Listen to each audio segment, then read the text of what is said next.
Thank you for downloading this episode of In Our Time. For more details about In Our Time and for our terms of use, please go to bbc.co.uk/radio4.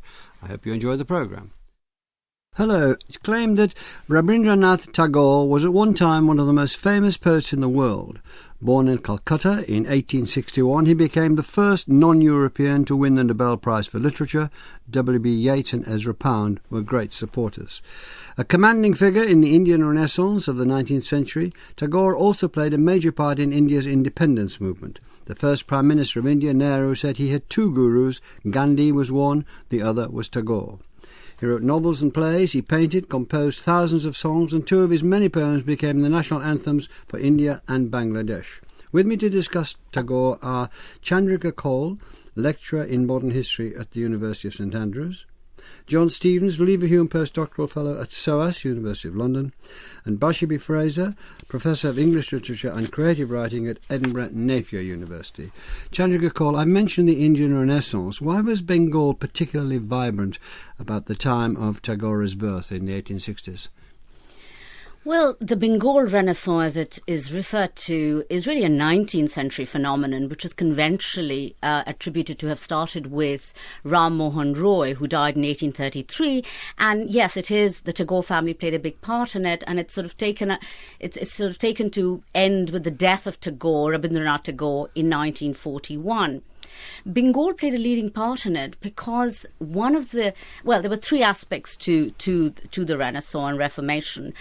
There was social and religious reform, a literary and scientific Renaissance, as well as a political reform and revolutionary strand, which really comes in at the last quarter of the 19th century. Now, the social and religious reform really starts in the early part of the 19th century, not in the 1860s. And the impetus for this comes from the British, who from the late 18th century begin a process of codifying and translating ancient Indian texts like the Upanishads, the Bhagavad Gita, and in order to try and understand India, but also to codify Hindu law and so on. So it was part of the British cultural project of understanding and gathering of information and knowledge. But as a consequence of this, they also established schools and universities like Fort William College, the Asiatic Society, for instance, Serampur College, Hindu College in the early 19th century. And the products of these universities and colleges, people like Ram Mohan Roy and others, begin to assimilate a Western cultural, literary, philosophical traditions, the Western Enlightenment traditions, as well as the teachings of Christ and Christianity, along with an approach to reviving and reforming essentially Hindu religion and faith. So that's a really important part of the Renaissance, reform of primarily Hindu religion. There is also a literary, a dramatic, a cultural dimension to this Renaissance in which the Tagores play a very big role, which involves, for instance, the revival of Bengali as a literary language. There's also an element in which Hindu religion, by the end of the 19th century, becomes part of what is treated as what is glorious about India's past. And people like Vivekananda, Ramakrishna, Paramhans and other spiritualists take this message of not just a revival of Hindu faith, but actually proclaiming it to be one of the great religions of the East. What was the relationship between the East India Company and the Tagores? You speak of them as a great family, which is a very, very large family. They had great wealth, they inherited great wealth, great land ownings all over the place. But what's the relationship between them and the East India Company, which had, in the middle of the century, had been taken over by the British and nationalised, as it were? But what was the relationship? It was a very close and interesting one, actually, because the Tagore family itself was established in Bengal around the time that the East India Company itself was established, which is going back to the 17th century. But over the course of the 18th century, great-grandfather of Rabindranath Tagore had really made his fortune working for the company as a revenue collector. And Tagore's paternal grandfather, in the first half of the 19th century, consolidated on these revenues and invested in mining, in indigo and sugar plantations, and became an entrepreneur, an extremely wealthy man who was referred to as the prince. I mean, he was at ease in Anglo-Indian society in in the sort of cultural metropolis that the Anglo-Indian metropolis that Calcutta was. Remember, it was the capital of the sort of East India Company, but also the British till 1912.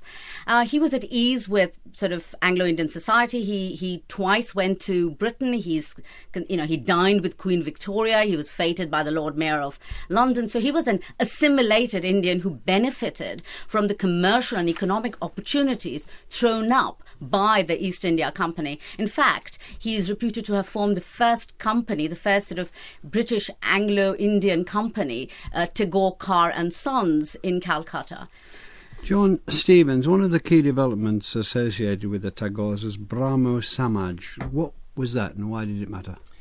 Well, the Brahmo Samaj was one of the most powerful and important social and religious reform organisations to come out of the Bengal Renaissance. It was founded in the 1820s by the great Renaissance luminary Rammohun Roy. And Rammohun argued that Hinduism had initially been a monotheistic faith and that it should be interpreted rationally. Initially, the Brahmo Samaj really functioned as a small place of worship, but Rabindranath Tagore's father, took over the Brahmo Samaj in the 1840s, and he really revitalised the movement and turned it into a very powerful force in Bengal in terms of the spread of education, in terms of reforms to do with improving the condition of women in Bengal, and also in terms of promulgating a form of Hinduism which was reformist, which was universalist, and which was monotheistic and rational. The Brahmo Samaj split into many different factions in the course of the 19th century. But in general, I think it's fair to say that the Brahmos tried to tread a middle ground between those people in Bengal who wholeheartedly embraced the West, in some cases became very westernized, in some cases became Christian, and those who very rigorously defended what they saw to be the traditions of India and Bengal. And the Brahmos really took a middle path where they were open to Western influence and to Western knowledge, but they believed that Indian progress should depend on reforming Indian traditions. We've mentioned the wealth of Tagore's family, and he was the 14th child. What was his childhood like? Well, yes, he came from a very large family. He lived in a very culturally stimulating environment. The family lived in a large house in North Calcutta. There were many, amongst his siblings, there were many great writers and artists and poets. So it was a very stimulating environment. The family were very well connected. But one does get the sense from his writings about his early life that there was also an element of loneliness to it.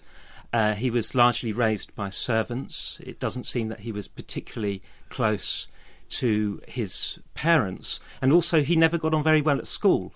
So he ended up being tutored at home. So although he was growing up in a very stimulating environment, you do get a sense that he was perhaps rather isolated within that environment. Did he coin the term servocracy? The servants who ruled everything. Was that his term? Yes. Yes, it was. Well, he brought him at home, but it was quite a home because these numerous children ran their own newspaper, didn't they? Which is or gazette, whatever you could want to call it, to which his first writings appear there. Yes, there were all kinds of activities going on. They were extremely productive and had all sorts of enterprises. Bashabi Fraser, what was Tagore writing as a young man in India? Who were his influences when he was getting started? It's very interesting. At the beginning, you can see he was extremely influenced by the Vaishnava poets. And he was so influenced that he went on to write Bhanushingar Padaboli, which is a bit like Macpherson's Ossian, only under a pseudonym. And he said he had discovered this medieval poet, and he was using not Bengali but Brojaboli, which is between Hindi and Bengali, a dialect. And it was accepted as that, and people even said how wonderful it was. One of his friends said that, and then he owned up and said it was his. So that's the difference between Macpherson and Tagore. But after he came to England, he lived with... Why did his parents send him to England? That's a very good point. And he's quite young, isn't he? He's 17. quite young, yes. He came with his brothers, Shatindranath, and stayed with him and his nephew and niece.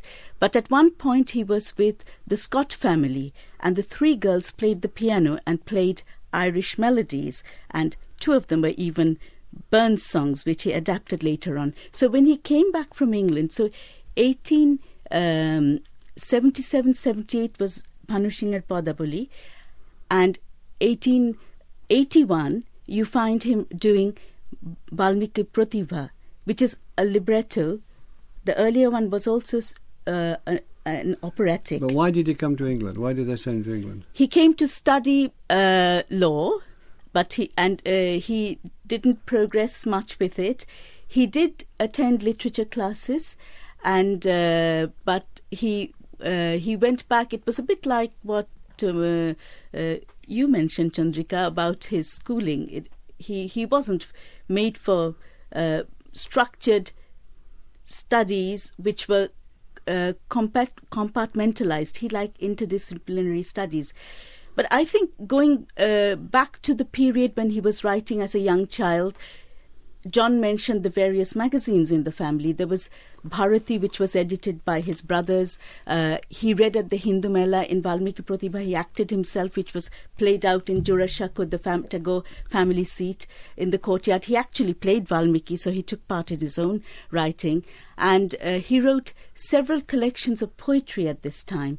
And one of his famous ones is The Golden Boat. Yes, could you tell us about that? Because it became widely celebrated. That was in 1892, wasn't it? That's right, yes. Well, The Golden Boat has several poems and songs, and there's a poem called The Golden Boat. There is the poem called The Golden Boat. I was wondering, would you like to listen to it in Bengali? Just a little bit. Shonat Tori, The Golden Boat. Gogone গরজে মেঘ ঘন বর্ষা কুলে একা বসে আছি নাহি ভরসা রাশি রাশি ভাড়া ভাড়া ধান কাটা হলো সারা ভরা নদী খরধারা খর পরশা কাটিতে কাটিতে ধান এলো বরষা. The meaning. Would you give us a translation? Just the gist of it. There are clouds that are thundering. The rain is a heavy downpour. I sit alone on the bank of the river. I have a certain sense of hopelessness. I've finished reaping the harvest of paddy. There's loads of it now beside me. The river is in full spate, but while we were harvesting, the rain came. And in this poem, somebody comes in another boat, and he feels he has seen this person. Who is he? He asks him, "Can you take my paddy?" And he does. He fills the boat, and then he says, "Can you take me?" He says, "No, there is no room." And the boat goes away, and he's alone. Chandrika, thank you very much for that. Chandrika, after he came back from London, he's about 19 or 20, he comes back to India, and his father puts him in charge of vast estates which are impoverished, and says, go and look after those. Now, what happened? Well, it's exactly the point I was trying to make when you were reading so beautifully, because that romantic rural idyll that is at the heart of some of that poetry that we just heard was greatly influenced by Tagore being thrown at some level against his will from the security of his urban Calcutta existence to managing his father's estates in rural Bengal.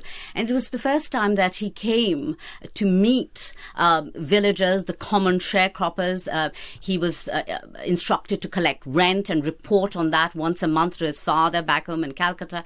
But he spent most of his time, traveling by the houseboat that the family owned, moving down the Padma River, visiting various households and householders. And this greatly influenced not just his attitude towards rural reconstruction and social reform, particularly amongst the peasantry, but also his poetry. His creative spirit was in a way reborn in this new, invigorating, if isolated environment where he was sort of communing with nature, very different from the urban metropolis of Calcutta. Reading the poems for this programme, I found the rural poems, particular stories, they were shorter, they were fact-filled in a way, very moving and direct, much more so than the great philosophical universal sweeps. Maybe that's I'm not used to that enough, but he seems to have got an awful lot of an awful lot of material from there, which is way outside his grown-up experience. You're absolutely right. I think that side of it is also what is then reflected later in some of the collection of poems that is included in Gitanjali, because Gitanjali, contrary to some common myth, is not one set of poems. It's a collection of poems taken from about 10-year period that he was writing, during which he was greatly influenced by this rural romanticism. But can I just quickly add that Tagore was not unaware of the poverty, the difficulties, the sheer hardships of rural society. It wasn't as if he was completely swayed, in his creative, with a creative emotionalism that completely ignored the harsher realities of rural existence. In fact, it was the very first time that he was exposed to it, and a lot of his short stories in particular at this period reflect this reality in a very graphic and poignant way. John Stevens, he was kept apart from politics for a while, but then he got stuck in 1905 with the partition of Bengal. Can you tell us about that? Yes, well, Bengal was partitioned in 1905, although this partition was eventually annulled in 1911. And the British claimed in their arguments for their reasons for partitioning Bengal was that Bengal was a very large province, it was very hard to administer, and it would be easier to govern if it was split into two. But in fact, it is generally known and accepted now that part of the reason that the British wanted to divide Bengal was to weaken the growing nationalism there.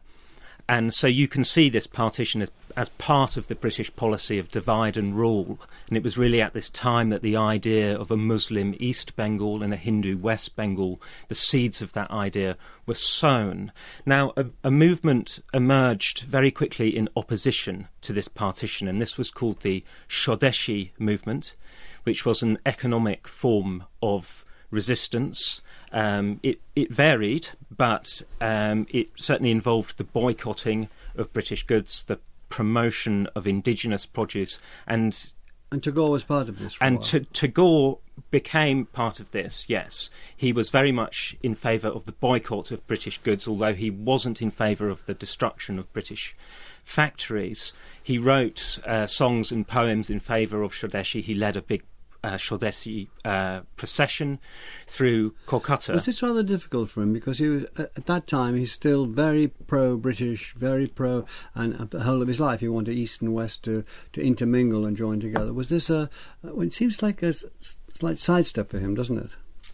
Well, but Tagore wasn't pro-British in the sense that he wanted British rule to continue indefinitely in India, but he was certainly very open to British culture. Yeah. But with the Swadeshi movement, in the end, he did turn against the movement, and this was because in 1907 there were some very serious riots. Communal riots, and part of the reasons for this, part of the problem with Swadeshi was that Swadeshi goods, these indigenous goods, were more expensive than the British goods, and the largely Muslim peasantry often couldn't afford these Swadeshi goods but were forced into buying them. This created tension. There were these very serious riots. Tagore was appalled by the violence, and it was at this point that he really moved away from the Swadeshi movement and from politics in general. Yes, and we can go back to the poetry now, Bashabi Fraser. In 1910, he published poems in Bengali, which Chandrika has referred to, Gitanjali, or song offerings, and 2 years later he travelled to London with a broader collection under the same name. We know a little about the poems from what Chandrika said. Do you want to say a little more about them, and then what happened to them when he got to London in 1912? Yes, as Chandrika mentioned, the poems that we see translated by Tagore and I should add slightly edited by Yeats, as Rothenstein says, were actually 103 poems altogether, of which only 53 were from the Bengali 1910 Gitanjali. The rest were from various other books like Kea, the Ferry, and Noibeddo, Offering. He came with this manuscript to Britain. He had delayed his journey because he hadn't been well, and that's why he had retreated to his estate, and where he was translating into prose translations from his various notebooks. When he came to England, he did tell Rothenstein about them, and Rothenstein had early expressed an interest in reading his writing in English. Interestingly, there's a story that he had given them to his son Rabindranath, who had left them in Victoria Station, and some kind soul had found them, so it might have been lost altogether, and it would have been a different story. Tagore himself says he gave them to Rothenstein with some reluctance. He was always a bit hesitant about his own English translations. And he was introduced to Yeats in June 1912, and in July he read to a huge gathering of 70 people. Yeats read 3 of Tagore's poems. And that seemed to change the game. Yes, and then India Society went on to publish the book, and Sturgemore, who was a fellow of the Royal Society, actually nominated Tagore for the Nobel Prize. And then Chandrika, he put up for the Nobel Prize in 1913, and he wins it, the first non-Westerner to win that prize for literature, which is a great achievement. It is an achievement, but no one was more surprised than Tagore. He received the news. He travelled from Britain. He went to America, where he read, on the wave of this crest of public adulation inspired by Yeats, carried him to America, and he was much feted in the various talks he gave there. And on the way back, when they reached India in November, that's when he first heard about it. He was surprised because to him it just represented a very small part of his what he considered to be his oeuvre. But also, I think a lot of other people were very surprised. I mean, there were other strong contenders. For one second? In one of the notes of one of you say it did only represent a very small portion of his work, but in the Nobel Library, there was a lot of his other work. So those who judged the prize would have had a chance to read more than that book of songs. Well, they might have been, but you see, one of the problems was of translation. Yeah. As a lot of historians have pointed out, even Tagore himself wasn't really often translating, but transcreating. He was always... and at some level, he was trying to simplify, and he admitted that in the 1920s and 30s, this kind of approach actually didn't help in appreciation of his work in order to get an international audience. But I think one of the things about the Nobel Prize was that there were other contenders like Thomas Hardy and others who were I think the leading horses in the race, and it's quite interesting to try and understand why Tagore got this. I mean, he had some Swedish followers, in the sense some poets in Sweden who took more Sturgemore's sort of recommendation up, but I think it was also because you have to remember the context of Europe at this time, the lead up to the First World War, the growing militarism, the war clouds on the horizon, and what Tagore's poems at one level represented to, if you like, a common interested audience was this breath of fresh air, this hope of communion with nature, this romantic idyll of peace, and coming from Tagore, this sort of with a long beard and piercing eyes, who seemed to represent everything that the Oriental sage of Kipling's time would have represented. I think there was an element of that in this process. Do you want to make a comment, Bashabi? Yeah, I was just going to say that the Nobel Library had glimpses of Bengal, then had the songs of love and life from Tagore, and Kea and Noiba in Bengali, and there was S.A. Stegner who actually read Bengali. So I think they had a chance to yes. read Tagore. So it isn't a surprise that politics plays a part in prizes. I mean, they pay politics with a small p and a big P, or both at the same time, always plays a part, or mostly plays a part in the giving of prizes. Maybe it was about time for him to arise, as you've said. Let's have someone like that from the East who's giving us something we don't have here, and I think that's a very good explanation. So that's partly politics, but the stuff was good, so what's the problem? No, I'm not saying there was one. I was just trying to explain why it's a difficult question to answer because, as you said, it's a bit of a lottery.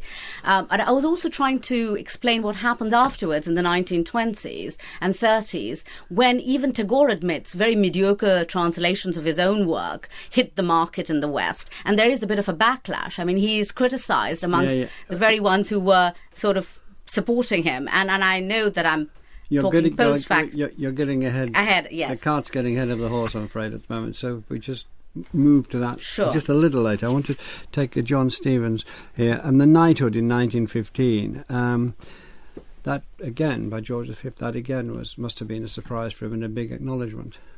Well, certainly. And it seems that he received that largely in recognition of the Nobel Prize. I mean, he did have strong connections with the British in India, had good relations with some British officials in India. But yes, it certainly would have come as a surprise for it. But more dramatic is the fact that he renounced it 4 years later. Certainly. And can you briefly tell us the event? I know it's an enormous event in Indian history, and a defining event, really, in Indian history. So tell us about that, and then that's why I renounced it. Yes, so the reason that Tagore renounced his knighthood was because of the Amritsar Massacre, which took place in April 1919. Very briefly, there were a large group of protesters. They were protesting against the arrests of a number of Congress leaders and also against some very unpopular legislation which had effectively made these arrests possible. They had gathered in Amritsar, and Brigadier General Dyer was there with his troops in the area. He became very worried by this protest. He saw it as evidence of a coming full insurrection in the area, which it wasn't. This was an unarmed protest. And men, women and children. Yes, and in the end, Dyer ordered his troops to open fire on the unarmed crowd, which they did. Reports state that they carried on firing for as long as 10 minutes. They were shooting people who were running away. It was really And the casualties were? The casualties were contested, perhaps 400 dead, 2,000 injured, but there are different figures. The British tried to suppress news of this massacre getting out, but it did get out. In the end, Dyer was, in fact, forced to retire in Britain. He was severely criticised. Tagore got to hear of it in May, and his immediate response was to write to the Viceroy, Lord Chelmsford, and to renounce his knighthood. And that letter, renouncing his knighthood, is now a very celebrated document of Indian resistance. And the sense of it is that Tagore is basically saying that he doesn't want to be receiving any special honours when his countrymen are being treated as insignificant. Bashabi Fraser, he uses, can we move forward from that? Because thank you very much, that explained the whole thing. Tagore used this Nobel Prize money to help fund education, and that became one of the driving forces in his life for the rest of his life. Where did he focus his energies in education? It's such a wide field. It's a very good question, a very big one. He had founded his school at Shantiniketan in 1901, and then his university in 1921, and the sister Rural Reconstruction Centre, the sister institution in Sriniketen in 1922. And his resources were very limited by that time. So the Nobel Prize was a good opportunity. He was the poet in the world whom everybody knew, and he was invited right across the world to lecture. So he utilized the money he gathered from the lecture. So what sort of educational establishments did he set up? There were three aspects to it, I would say. Tagore went back to the ancient Indian concept of the tapovan, the forest hermitage, where the student and teacher live close to nature. Classes are held without walls impeding. He actually said that we need opening in walls rather than that's walls. One. And what's the other? The other is Vishwabharati, which is the university, the second level, where it was interdisciplinary, but culture and arts would be part of a liberal education. He did bring in the sciences, but he also brought the East and West together, and that was his second idea of the university being a platform for intellectual and cultural exchange program. But he also felt that university shouldn't be separate from the surrounding areas, and he worked very hard at Sriniketan through his rural reconstruction centre to replenish the villages around, which were Hindu, Muslim and Santal, and to dispel the sense of apathy and to help them in self-awareness and self-reliance. Chandrika, we're told that when Gandhi returned to India from South Africa, he sought out Tagore. How did the two men get on? Well, they were good friends. They admired and respected each other's views. But there came a time when they agreed to disagree too. And I think that really boils down to both a difference in ideology, but also a difference in political practice. How you go about trying to reform Indian society, as well as achieve, I suppose, political freedom, which Tagore felt was Gandhi's main aim. For Tagore, social progress and social reconstruction took primacy over political independence. He felt that if India didn't get her own house in order, then the grant of political independence in itself wouldn't solve the problems besetting the country. So I think there was a difference in emphasis. But also, let me give you a quick example of how this translated into critique. Tagore, when Gandhi launched the non-cooperation movement in 1920-22, Tagore was wandering around Europe trying to raise funds for Shantiniketan and advocating cooperation with Western universities, intellectuals, and in some Western thought, at the very time that Gandhi was talking about non-cooperation, not just with British, but Tagore felt with everything modern and Western. And so there was an ideological difference there. But also in terms of actual practice, Tagore, for instance, was opposed to Gandhi's emphasis on burning of foreign cloth, on boycott of schools, because he felt these were essentially nihilist. You cannot ask the poor to burn the only cloths they have without supplying them with cheaper alternatives. Similarly, you cannot and you shouldn't ask students to leave universities and schools without giving them an alternative, a viable alternative. Given his emphasis on education, he felt very strongly about this. And what brought this sort of crisis, if you like, to a head was the fact that both of them went public with their views. Tagore wrote in the Modern Review. Gandhi wrote in his newspapers. He was a well-known publicist in Young India, in particular in English. So this reached a much wider audience than just Indians. Gandhi brushed off most of Tagore's criticism, included amongst which was his opposition to a very narrow sectarian nationalism that he felt was gaining ground in 1920s India. He was also very opposed to the strand of the communal strand that begins to creep into India, the Hindu-Muslim crisis, as he saw, which actually had reared its head in the Swadeshi movement in the partition of Bengal as well. And that was one of the reasons that he had actually taken a step back. So that part of his critique of Gandhi's, if you like, rhetoric is also strong. Can I just finish with one quick point? The other side of it was Gandhi's almost sort of aversion, if you like, to Western technology and by implication science and progress. This is something that Tagore felt very strongly about. And in the 1930s, when the Bihar earthquake found Gandhi talking about that as a divine visitation because of the sins of untouchability, Tagore's anger knew no bounds, and it reached the public sphere because they made it public. But essentially they were for independence. Yeah, but it's very strange. They seem to disagree on everything that mattered, and yet they were very fond of praising each other. I don't mean that in any silly sense. They recognise the value of each other, and so we're moving on from that. Now, John, what impact, briefly, was Tagore's creative works having by the 1930s, particular on the subcontinent? But impact in terms of Bengali writing and literature. Well, he was obviously an extremely well-known figure by that point. I mean, when he won the Nobel Prize, he was really transformed into a global star, and his works were translated all across the world. And in terms of his impact in Bengal and on Bengali literature and on other writers, that's very hard to summarise because it was so great, and even by that point was enormous and has only grown over time. And I think that was partly because... Poems in every house, quoted on every occasion. Precisely, and people learning things by heart, learning songs by heart. And over now, 2,000 songs, we're told.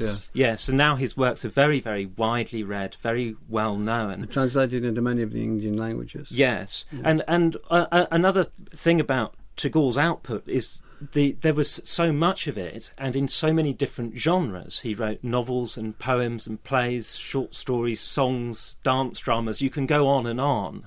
And within those genres, there's a lot of variation as well. So it came to the point where really, if you were writing anything in Bengali, you were immediately compared, usually unfavourably, to Tagore. Chandrika, just turn back to you for 1 second to summarise that he was thought Tagore to be ahead of his time. It was said 20 years ahead of his time. Is this because he was anti the spinning wheel of Gandhi and believed in the technology that was going through the West?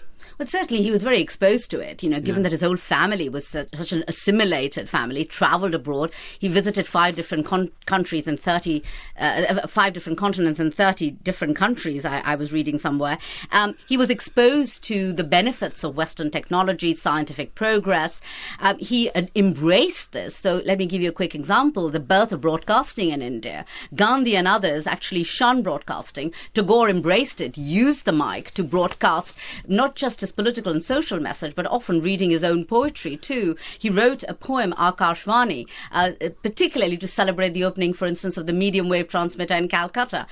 So he was really immersed in this Western technological progress, and he firmly believed that to shun this would isolate India, and that would not help in its eventual progress, even when it gained independence. But there is a time in the lives of many poets, including Shakespeare for a century or two, when their reputation dips, and Tagore's reputation dipped. Can you give us some idea of how deep the dip was, and whether you think he's still in the dip or it's coming up again? There was a group of poets who felt that they couldn't be heard in Bengal because of Tagore. And they came in with, they were very influenced by Anglo-American modernism. They were called the Kaul Goshti, the Kaul group of poets. And they had their own magazines, literature journals. And it's interesting that on the one hand, you have Adhinakata, which is modernism. And on the other hand, you have Rabindranath, which is Tagorean. But he actually put himself in his place, didn't he? In one of his poems he said, Tagore's past it now. Yeah. And he's writing that poem. Absolutely. Yeah. And I think Tagore was very disturbed by this. And in 1928 he put this lid on the debate with Sheshir Kobita, Farewell, My Friend, which is actually a novel, but it ends with a beautiful poem, which is actually a modernist poem and an answer to everybody who had gone against him. And yet, in it, Tagore appears as a character, 10 interpolated pages that appear in the 3rd edition of the book, and there Tagore is, there is a whole assembly where Tagore is being judged by poets, by Amit Ray, and they say the era of Tagore is over, but then Amit Ray himself starts quoting Tagore. So that sort of brings Tagore we're back. not quite clear.